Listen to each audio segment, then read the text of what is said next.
Is surplus dead? Now, this is a question that has confounded the American gun buyer for almost a decade now. And I would have to say, from the perspective of being, quite frankly, cheap, yes.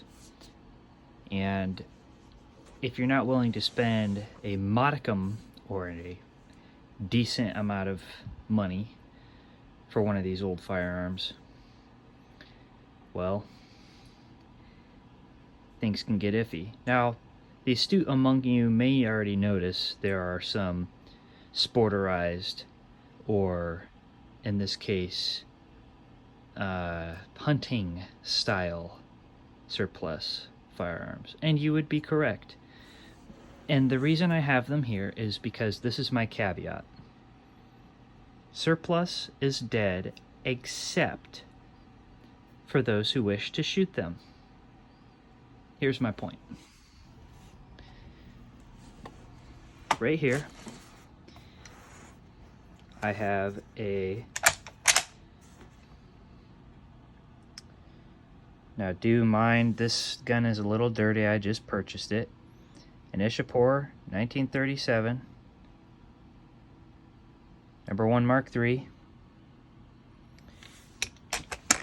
And this poor little guy, well, she would have been alright had a few things not been done to her. First and foremost, this section of the wood handguard was cut out. Next, it is missing a screw right there and the front sling swivel. And lastly, and I am not an Enfield aficionado, so leave it in the comments if I am right or wrong, but I'm not sure if they quit putting the magazine disconnect on these rifles around the time of its manufacture, but it is also missing the magazine disconnect. The magazine itself is not matching. The bolt is matching to the gun, and it is properly head spaced and shoots excellently. I recently took this out, and just with a quick 5-shot group at about 50 yards, I was getting about a 2-inch group, which for something like this is pretty decent. I should tell you as well, there is some pitting toward the end of the barrel, which may be causing the slight accuracy issues. However, the bullet is not tumbling, and it is grouping consistently. So this gun is still serviceable, and it is still a shootable rifle. Now, is this something that I would take out to 500 yards? Probably not. But will it do business within 100 and 300 yards? Oh yeah, this will work just fine. And that is my point. Surplus is dead only to the extent of collecting. When you get into the shooting factor, you can find deals such as this. I picked up this rifle for around $300, which, in the grand scheme of things, for a new budget hunting rifle, you can buy, I believe there are Ruger Americans out there for about $450 for the rifles. The Mossberg Patriot, when my father bought it for me for hunting, around the year 2013 or 2014. Well, no, that's not correct. Anywho, many a year ago, when he bought me my Mossberg Patriot to loan me to hunt with, it was about, and give or take, the $300 to $350 range. I believe he picked it up to the tune of $350. Brand new, out of the box. You can't even touch one for that cheap nowadays. So for $300 for this old beaut, I would say it's a pretty good deal. Again, another thing, to those of you who just want wall hangers, surplus is not dead. Here's another caveat. take this old rifle here. Let's say you find a good deal on a furniture set for this rifle. Or let's say you see a good deal online. For instance, we recently, me and my father, saw a excellent deal on a furniture set for around $150. So you could have a decent wall hanger for around $400 to $450, give or take. And that's not bad. Now, here's the other thing too. Many people can't wait to buy the firearm, which leads me to my next point, which will involve this rifle. This rifle I have set up purely as a wall hanger, and I will get into the reasons for that here in a moment. Now, the astute among you may have noticed this is in fact a VZ24 Czechoslovakian. This actually has the markings on it from it being imported into Spain for the Spanish Civil War. I'll go ahead and show that to you here. There it is right there. So, why is this a wall hanger? This old beaut right here. Well, I got this rifle for $5, and many of you are going to fall out of your seat. Just go, holy cow, $5. How did you get a deal such as that? Hang on a minute. So, this was at an auction, but this poor Bess was bubbaed in a way she should have never been bubbaed. Her stripper clip guides were ground out. And when I say ground out, I mean they were ground out. I could repair it. I know how to. I could weld up the surface and remachine in the guides. But that's going to take a lot of time, and it would ruin the patina of this gun. Second of all, this bolt is not matching with this receiver. This is actually a K98, a German K98 bolt. So, it won't be an original VZ24. The last caveat to this was the bore was significantly rusted. And when I say significantly, it was pitted all the way through. I will not name to which gunsmith my father took this, but this gunsmith polished the bore and evidently did not gauge his work or gauge it beforehand to see if it still held a proper tolerance. So he polished the inside of the barrel without checking it and said, well, it'll be okay to shoot. This thing will not hit a 2-foot piece of paper, a 2-foot by 2-foot piece of paper at 20 yards. And when I say that, I am not joking. As hard as I can try, you can aim in the same spot. You may hit it once out of the magazine, but the bullets are flying sideways. You may hit the right side of the paper. You may hit the bottom of the paper. You may barely clip the top of the paper. But the bullets are always going sideways. So this gun is screwed. It will not take factory ammunition anymore. Now, could I develop some hand loads and throw them in here and run them in the rifling? You know, gauge the rifling, figure out what the inner diameter of the bore is, and make some hand loads of some custom bullets? Yeah. But that's a lot of work. And for something like this, it's better off as a wall hanger. So, this K98 bolt, I think was $100. This stock set with the furniture and everything, I think it comes in all in all, close to about $300 with this rifle completely put together. So is it decent enough to hang on the wall? Yes. And the reason why is, and this is my other caveat, many people don't, or other point, I should say, many people don't think about what if my firearms are stolen. And I want to ask you, okay, counterpoint, if your firearms are stolen, which ones would you rather them steal? And that leads me to my next point.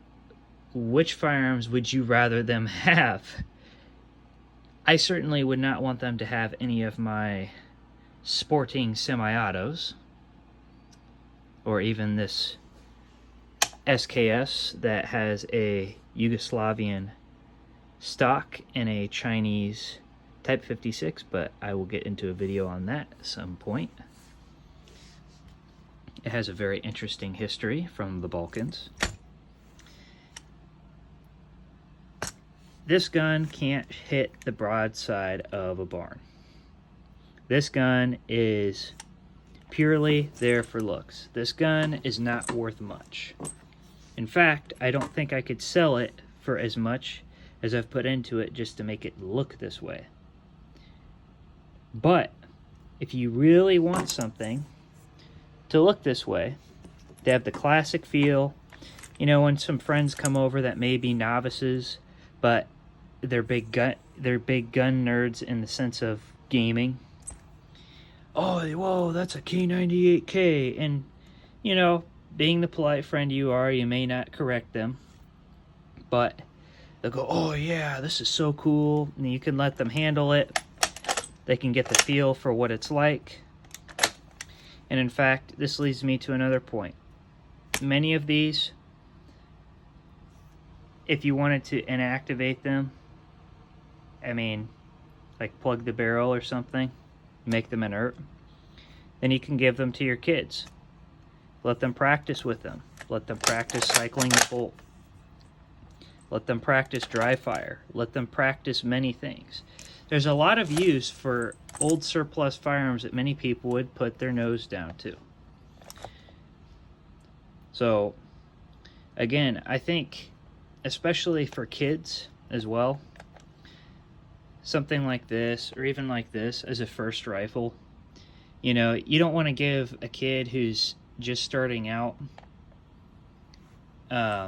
something really nice. And I think this would make an excellent hunting rifle for a 13, 14-year-old kid.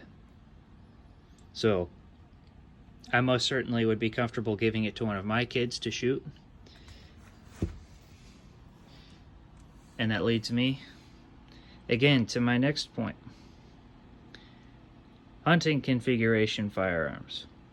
Now, many of you in the gun community are either collectors, or your hunters, or your tactical Timmies, or your concealed carry Camrys. And that's fine, but I think there is a place for all of these firearms. Just many people tend to fall in their lane. Me, I have a wide spread. I pretty much fall in every lane possible because I see a purpose for everything. Our history lies in these firearms. So having these firearms around to show people, to be able to say, hey, this was in this, or this was in that, or I know this is from the Spanish Civil War. And then people might say, oh, Spanish Civil War, when was that? And then you can go into that, and you can educate people on the things that have happened. I forget who it was. I believe it was Von Otto. I forget his name. But he basically said, what history has taught us is that no one learns from history. And he is right about that. And the biggest reason he's right about that is many people who read history or who learn it don't try to educate people about it themselves. They're merely interested. And it's much like in the sense of someone who may proclaim to be Christian, but in another sense, they do not preach it. They do not practice it. They do not tell others about it, so that they too may choose whether or not they will learn from it, right? So, I think that there is a place for these Bubba firearms. And because of this place, and I see these values, these little niches that they can go into, I will continue to purchase Bubba firearms. Because here is my last point. They're great for learning gunsmithing. I know they're not the easiest thing to work on. All right, I know they're not as easy as an AR-15, and many people out there may disagree with me. But if you want to get into understanding the critical components of what it takes to rebarrel a gun, what it takes to chamber in action, what it takes to lap a bolt, what it takes to tune a trigger, there you go. One of the most inexpensive options out there that is always overlooked and is in abundance in our society is Bubba firearms. So, right here, this is a Yugoslavian M48A. I believe this was converted at the factory from a military firearm to a sporting model. This has I believe, a beach stock, but this gun shoots the daylights out, and it has a bolt job and a trigger job done to it. I picked this rifle up for $300, and you can't even pick up a tuned Remington 700 for that much, but I got a tuned Mauser action for less than $500. $300 I got this rifle. Same as that Enfield. I believe that this was a far better deal. And I mean, just watch this trigger. Oh yeah. It's got maybe a 3.5 pound trigger. I mean, it's beautiful. And here's another Yugoslavian M48A. Right here. And it may look goofy, but it is actually a very comfortable rifle to shoot because of that cheek riser. I have that set, and at the time when I put this together, I didn't have a lot of money. I was working part-time, and on the budget, I put this together, and I can shoot about a 5-inch group out at 100 yards with this rifle. Many of you may snuff at that, but in the areas I hunt, I don't need it to be much better than that. And I think primarily the reason that is because this barrel is no longer under the support of the original military stock. So the barrel whips a lot more, being an 8mm Mauser and having a thin wall. So, again, like I said before, if you want to practice gunsmithing, there you go. There you can rechamber this and set it into a different caliber, rebarrel it and rechamber it. Practice dovetailing so you can put your own iron sights in. There are a lot of uses for military surplus firearms, and so many people are so negative about what we have that we forget the advantages that they give us. So again, I understand the collector's market is gone. You'll never get cheap rifles with rare markings from rare arsenals or with unique personalities about them and the original military configuration. You're never going to see that in a quantitative measure with old wood-stocked firearms again. It's not going to happen. Especially with the world moving to high-capacity rifles. So, we must look at this as half glass full versus half glass empty. So, my encouragement to you is look for good deals. I'm not crapping on collecting firearms for markings or whatever. That is not what I'm saying. You spend your money on that. You blow your money. If that's what you're going to do, go ahead and do it. But don't crap on people that have Bubba firearms. Don't crap on people that can't afford to collect unique firearms. And help educate people about their firearms and teach them how to use them effectively. So, I just wanted to put this video out there just because I know Bubba firearms get a huge stigma in the 2A community, but they're going to be there, and they always will be with us. So either we accept it and use them in a positive light, or we do not. So God bless. Keep Matt from CRS Firearms in your prayers. Please go donate to him to help him and his family with this legal bull crap that the ATF is putting them through. And please pray for our country. Pray for our country. Pray for your family, their safety. And most importantly, be reading your Bible and be training. God bless.